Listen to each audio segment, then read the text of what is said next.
स्वागत है आपका हमारे इस YouTube चैनल में। और आज के इस वीडियो में हम लोग पढ़ने वाले हैं क्लास 7 का चैप्टर 5 जिसका नाम है घातांक और घात। इसका एक्सरसाइज 5.1 का पहला क्वेश्चन। तो देखिए पहला क्वेश्चन क्या है, निम्नलिखित के मान ज्ञात कीजिए। तो इसमें 5 क्वेश्चन है, हम लोग एक एक करके हल करते हैं। तो देखिए पहला क्वेश्चन क्या दिया है, पहला क्वेश्चन है 2 का घात 5। तो 2 का घात 5 मतलब क्या होता है, 2 को 5 बार गुणा करना, यानी कि 2 गुणा 2 गुणा 2 गुणा 2 गुणा 2।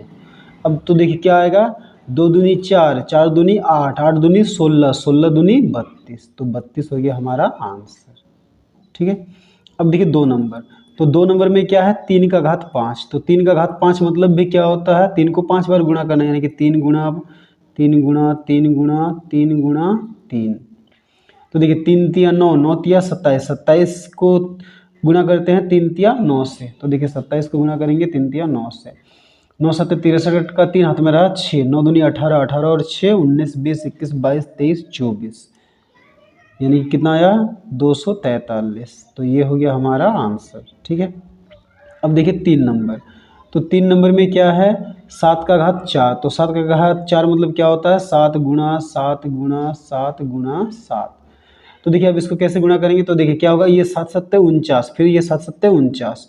तो हम लोग 49 और 49 को गुणा करेंगे तो हमारा आंसर आ जाएगा।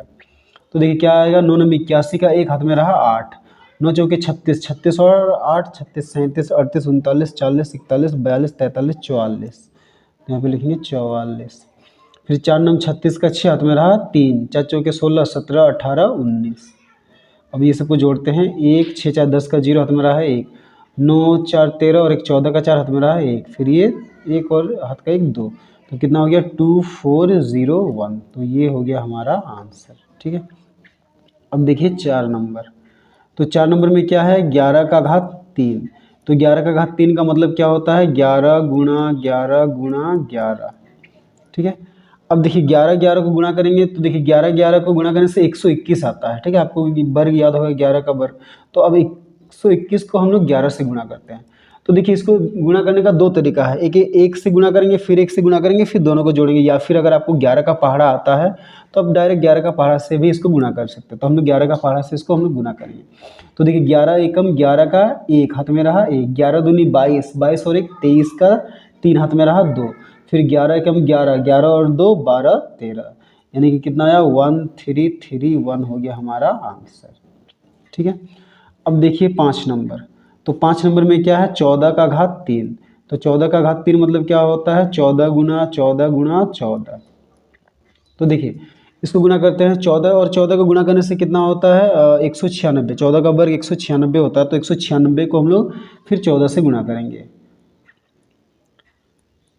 तो देखिए 4 छक 24 का 4 हाथ में रहा 2, 4 9 36 37 38, 38 का 8 हाथ में रहा 3, 4 एकम 4 और 3 5 6 7, फिर 1 6 के 6, 1 9 9, 1 एकम 1, 4 8 6 14 का 4 हाथ में रहा 1, 9 7 16 और 1 17 का 7 हाथ में रहा 1, फिर ये 2।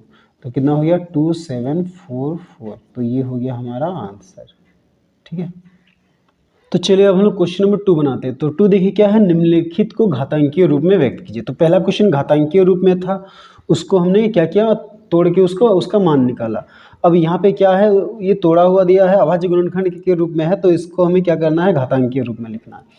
तो देखिए यहाँ पे क्या है, देखिए a कितना बार है, 1 2 3, तो क्या लिखेंगे a का घात 3। तो यही हो गया हमारा आंसर। बहुत ही आसान क्वेश्चन है। यहाँ पे देखिए a कितना है, 2 बार है, तो लिखेंगे a का घात 2 गुणा b कितना है 1 2 3 4, तो b का घात क्या हो जाएगा 4। तो यही हो गया हमारा आंसर। 3 नंबर में देखिए 3 कितना बार है, 3 बार है, तो 3 का घात 3 गुणा 5 कितना बार है 2, तो 5 का घात 2। तो ये हुआ हमारा आंसर। ठीक है। अब 4 नंबर में देखिए a कितना बार है, 2 बार है, तो a का घात 2 गुणा c कितना बार है 3 बार, तो c का घात 3, और d कितना बार है, 1 ही बार है, तो d का घात कुछ भी मत लिखिए, सिर्फ 1 लिखिए तो भी चलेगा। ठीक है। तो ये हो गया हमारा आंसर।